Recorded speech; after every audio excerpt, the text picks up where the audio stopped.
Welcome to MetalGodsTV. Mick, MetalGodsTV with Valient Himself. Alohoyas, how are you? I'm fine. Last time I saw you, I think it was 2005. You just about to do download, and you just donated a kidney to your old man. Oh man, I remember this. That was a long time. I had half of my belly shaved. Yeah. Yeah, that wasn't quite 05. That was more like 08, I believe. Was it 08? Yeah, I believe so. 10, 11, 12, 13, 14, 15, 16.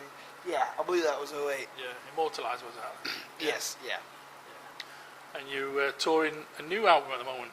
Yes, we have a new one out. It's been out like maybe 2 weeks now, at the most, and it's called Old Salt.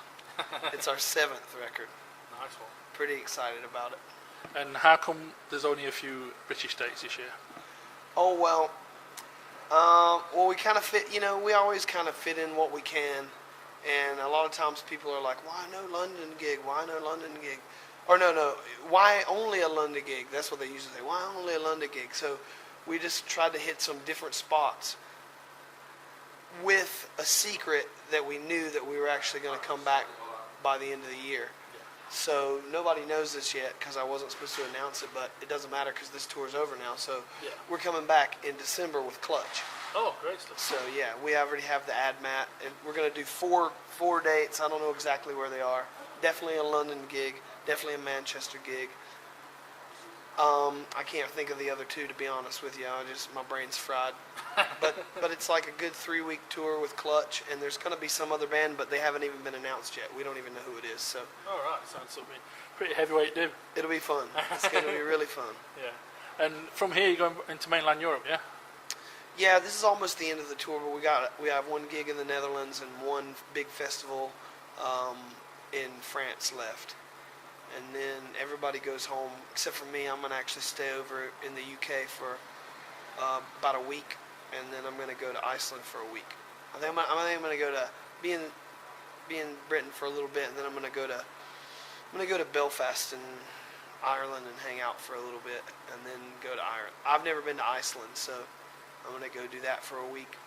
I used to do that since 07 for about 5 of those years. I would take after every tour and hang out and check out some stuff because you don't get to see a lot of cool sights on tour. Yeah. But the last few years have been nuts, man, with like just life shit. So I didn't get a chance to do that. So now I was like, I want to get back into it. I'm gonna so go it's just like see a some holiday sights. after the tour, really. Yeah, really, because we've been gone since May. I haven't even got to hang out. You know, I miss my kitty cats and everything, but I'll get to see them. I'll get to see them soon. They're being well taken care of, so I'll get to see them very soon.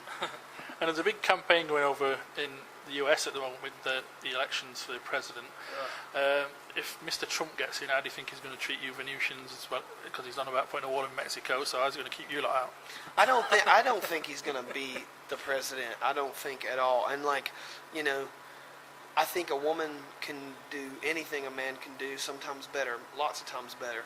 I don't necessarily think Hillary Clinton is the best woman ever for the job, but she's well over the top, you know, 150% more qualified than Trump. Trump's not even a politician. He's like a reality TV guy.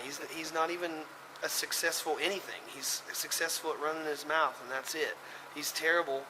He's poison, and it's not going to fly. I'm not a betting man, but if I was, I would, you know, I'd lose my ass if he won, because I don't think that there's going to be anybody to vote for him. I think it's all a joke anyway. I don't think that they really, you know, I don't think they believed it, and once they realized how stupid the people that on the, you know, I'm talking about, of course, about the GOP, these people, I don't think they really realized how stupid their followers really were. And, you know, they don't know anything about politics. They could just get up there and say whatever they wanted, and he did. And so it's a shame, really. It's a shame that the whole world sees how stupid at least half of, I don't want to say at least half, because here's the thing. If you look at all of the candidates that they had, and I hate to just be in another country and speak about U.S. politics, but because I try to pay attention to things going on around the whole world. But this affects the whole world, so, if you look at all the candidates that were there, this election cycle, there was only one person who cared about anybody else but himself, and that was Bernie Sanders. The man, all his life, has fought for rights for other people, all across the board, and you can go back to any of his old stuff and look, and he stays the course throughout the whole thing. He's always been a solid person, if you can be a solid person as a politician. And it's a shame that the way that he was kind of bullied by the party. He wasn't really part of that party anyway. He just kind of get in where you can fit in, and he thought he would do some good, and he did some damn good. But it's a shame he didn't make it. That's okay. I really don't think, though, that anyone would ever. I mean, there are going to be dummies who vote for Trump, but I don't know one. I don't know one person. There might be some weird person in my family. Everybody's got some weird uncle or something, but I hope not. I hope they see how idiotic this guy is. I mean, I feel like he's just making bets with his own people that are running his campaign. Like, I bet I can say this and nobody's going to give a shit. And they're like, you won't say it. You won't say it. And he's like, watch me. You fucking watch me. It's just ridiculous. It makes no sense. Every day you wake up and you're just like, I can't even fucking believe this. It's a real shame, too, because, in the last few years, it has really shown people how bad racism and and just people are like how people's feelings are about LGBT B movements and all this stuff, because you would think that you're under the assumption that things are going good and that we have these we have good positive vibration and good progressive movements for all of them, and there are. But the news media wants you to believe that, oh, it's terrible. The fucking everything's going to hell, and they're, it's like your mom, Your mom only tells you all the bad things happening in the neighborhood. They don't tell you anything good that's happening at all. So there's, if you can shut out the media's darkness and bullshit and negativity, you can see that many progressive strides have been, but all they want to talk about is the terrorism and all the crazy stuff. And you don't want to shut that down. Of course we want to figure out some way to deal with things that are going on, but it's just, when cops are shooting people in the face and we start to talk about that and how big of it is a problem, then they start showing all the cops that are getting killed in the line of duty as if that's something that happens every day anyway. Yeah. Cops get shot in the line of duty every day. They always have, and so now they're showing it oh, look, the cops are the ones who are getting, it's all their fault. It's bullshit, man. You can look at any big city statistics. The Black Lives Matter movement, as opposed to different other movements like Occupy movements. The thing that sucks is the media has taken away, and how big everything has taken away the right for the people to protest, because protests are almost taken as a joke. It's like when you talk about something that's a little weird, then suddenly you're a conspiracy theorist. You can't. It's almost like too much information. Everything gets covered up and forgotten because the next big giant fiasco or incredible terrorist thing has already happened, and it happens so much, or that you're already on to the other one. It's a bummer, but if you focus on all that, you get really down in the dumps. And so what we try to do with our music and with everything, with talking about these things, is to try to remind people that there's lots more good going on than there is bad. And you don't get anybody talking about it. No, that's right. You don't get anybody thinking about it or focusing on it, or how many things are now getting overturned. We come from a state North Carolina's got one of at least the 3 biggest fucked up governors in the whole U.S. I mean, you got the guy in Florida, Rick Scott, who's basically attacks all women. He's an idiot. You have Scott Walker in Wisconsin. He's a complete fucking moron. And then the worst of all of them is the guy, Pat McCrory from North Carolina. He's the biggest fucking idiotic, rich, white loser that there ever has been. I can't say enough negative about him. I wish that somebody would do something about him. I've challenged him publicly to a fist fight. Everybody else has done everything else they could do. Like, hey, you know, he just mocks them and walks out plates of cookies into the middle of the street where protesters are, and all this shit. When I could talk for hours and hours about how many groups that he has marginalized and fucked over. But suffice to say that people like him are going to go away because they've shown their colors. They've shown, you know, just the other day, a voter law that he put into act placed in place when he first became governor was overturned and blatantly called racist. And so, you know, that was overturned, and now all those people that he shut out for the last 3.5 years will be able to vote in the election. So that's one for the good boys. Other than that, the teachers and the gays and the women and the widows and the people who live that want to drink clean water near coal ash places and people who don't want their land fracked and everybody else that he's fucked are going to have to keep fighting for another day. So anyway, yeah, I don't know.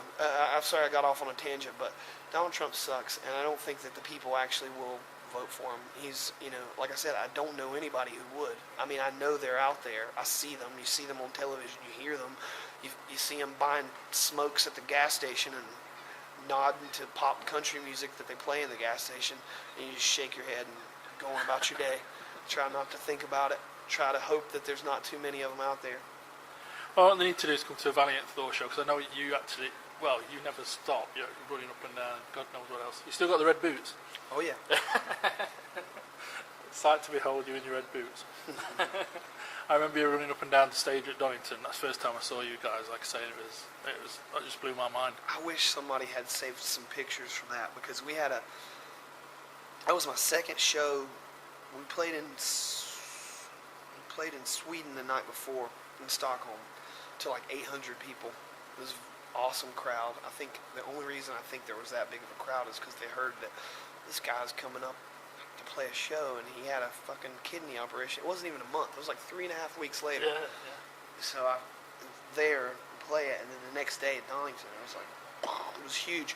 But I left my camera at like the White Rabbit in Plymouth in the backstage after that, and I never saw any of those photos. Somebody tried to mail it to me and got lost in like Georgia or something.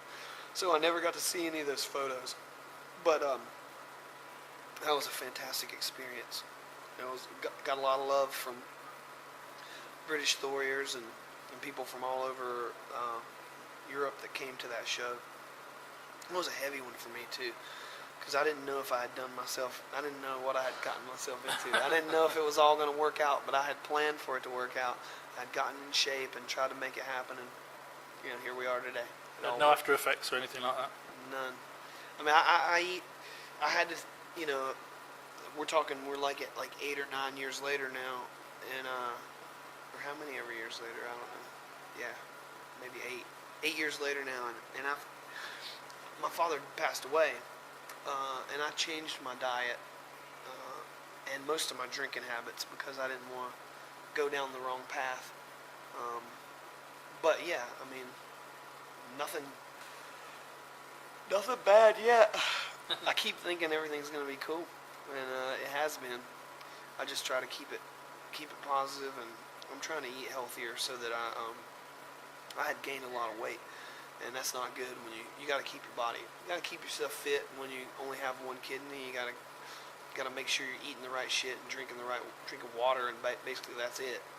And I was eating garbage, and I'd done some damage to my system, and so they told me to get back on a special diet, and I did, and that's been about a year and a week, was August 6th of last year, and so now I feel way more fit. I feel like I got more energy all the time, and things are cool.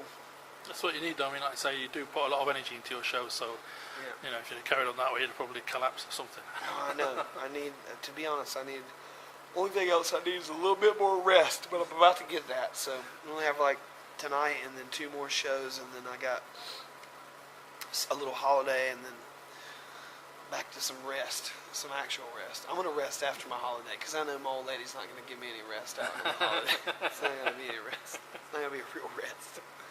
Nice one. And finally, we got a message for the English people, UK people. Looking. Absolutely. I guess we'll see you with Clutch in December. That's supposed to be a secret, but tell the world, because who gives a shit. Thank you very much. Alahoyas. Cheers. I got myself a proper strumpy English cider today. Oh, yeah. Yeah. I mean, I figure if I'm going to drink something, I want something right on, you know. Thank Thanks you a lot, very man. much, man. Nice to see you again. Absolutely. Cheers.